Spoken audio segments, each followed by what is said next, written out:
Back in 2010, Bahrain played host to the very first Grand Prix of the year, marking only the second time that the first Grand Prix was not hosted at Albert Park, Australia. The other time this happened was in 2006, also at Bahrain.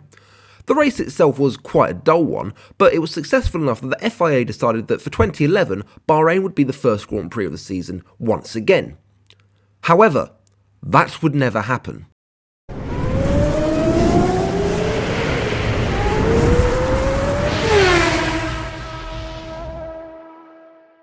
In January of 2011, Bahraini civilians started a series of protests against the government in solidarity with a number of other African countries such as Tunisia, Egypt, Libya, and some Middle Eastern countries as well, such as Syria, in what would go on to be known as the Arab Spring. The protests themselves were relatively non-violent, however the response from the government was, well, violent to say the least. On the 17th of February 2011, a day that would become known locally as Bloody Thursday, 4 people were killed and over 300 were injured in tear gas attacks used by government forces against the protesters. The situation in Bahrain, therefore, was very dangerous. F1 was slated to be racing at Bahrain for the weekend of the 13th of March 2011. However, given the violent nature of these protests and the short amount of time there was between these protests and the race happening, this was simply untenable. And so, on the 21st of February 2011, the race was officially postponed, with the championship reorganised so that it would start in Albert Park 2 weeks later. The Bahraini race officials released a statement saying that they were hopeful that the race would be reinstated that year. And, on the 3rd of June 2011, that is what happened, as the FIA voted unanimously for the race to be reinstated for the weekend of the 30th of October. This decision, however, was met with fierce criticism, as many drivers stated their concerns over their own safety, saying that they were not comfortable racing unless their own safety could be guaranteed.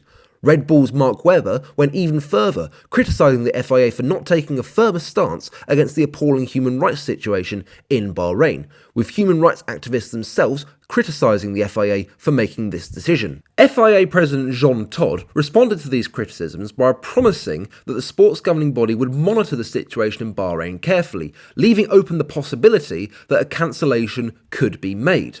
Bernie Ecclestone, meanwhile, moved for the Grand Prix to be moved from October to a season finale in December. This too was met with fierce criticism, with then Mercedes team principal Ross Brawn stating that a December finale was unacceptable. Former FIA President Max Mosley then weighed in on it, stating that the rescheduling of a race would require the unanimous agreement of all the teams.